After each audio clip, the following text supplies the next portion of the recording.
Dams alter streams in several ways, impacting the plants and animals that thrive in stream and along the stream banks. Trout and other species that depend on cold water to survive are one example. Dams that result in the formation of a pond or an impoundment slow flowing waters and trap sediment. As a result, heat from the sun penetrates the water column of the stagnant and darker, sediment-laden water, causing the water to warm. When a dam is removed, the natural stream channel is allowed to return to its normal width and depth. The water temperature typically responds immediately, returning to its original cold state. It doesn't take long for trout to find their way back to the formerly uninhabitable reach. Silver Springs is a complex of springs at the headwaters of Mill Creek, a tributary to the Onion River in eastern Wisconsin. Around the 1940s, numerous dams and concrete raceways were built to create 7 ponds for a recreational fish hatchery. This warmed the temperature of the water and blocked fish passage to important spawning habitat. The fish hatchery failed due to economic reasons, and eventually the land was sold to the Department of Natural Resources. In 1999, the Great Lakes Protection Fund, Trout Unlimited, the River Alliance of Wisconsin, and the Wisconsin DNR partnered to remove the dams and restore Silver Springs. Their goals were to reduce thermal pollution, eliminate aquatic species passage barriers, restore a forested wetland, and restore spawning and rearing habitat for cold water species.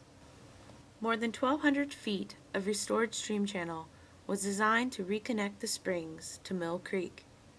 Wood and other features were incorporated to provide aquatic habitat. The hatchery ponds in the headwaters were converted to wetland and planted with emergent and sedge meadow species. Grasses and shrubs were also planted along the stream channel to provide stability, and over 1,400 trees were planted to provide shade throughout the property. The restoration was completed in 2002.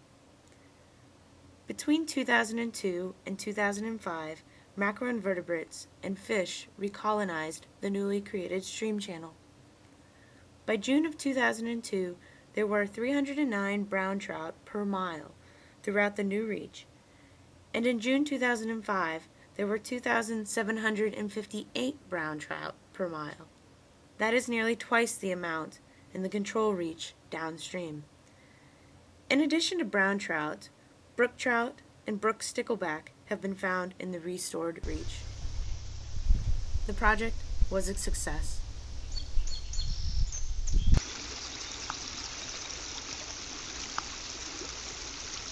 They would put fish in last weekend in April, and by the end of May, you didn't see another fisherman the rest of the summer.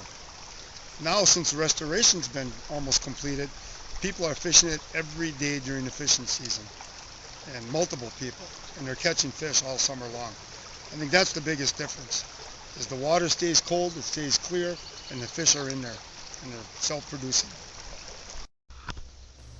Just down the road, the Wisconsin DNR purchased another piece of property on Bend Nut Creek, another tributary of the Onion River.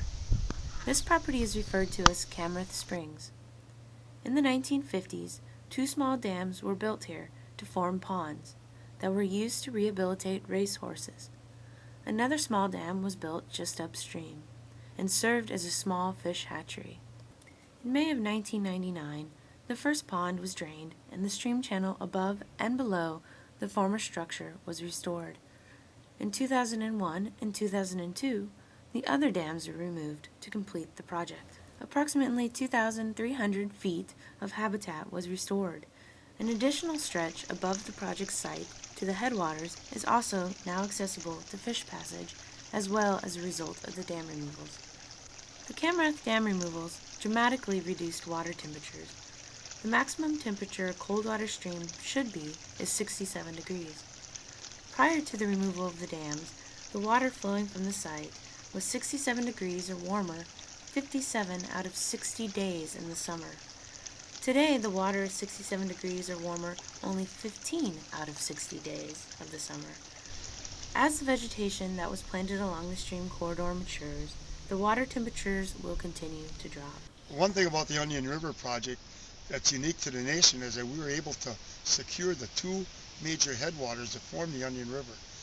And without doing that, I don't think the success of our project would be anywhere near as what it is now. These restorations, just two of the over 160 dam removals in the state of Wisconsin, were the result of a partnership between the Wisconsin DNR, Trout Unlimited, the River Alliance of Wisconsin, and the Great Lakes Protection Fund. Visit the River Alliance's website, www.wisconsinrivers.org, to learn more about dam removal and how you can support these efforts.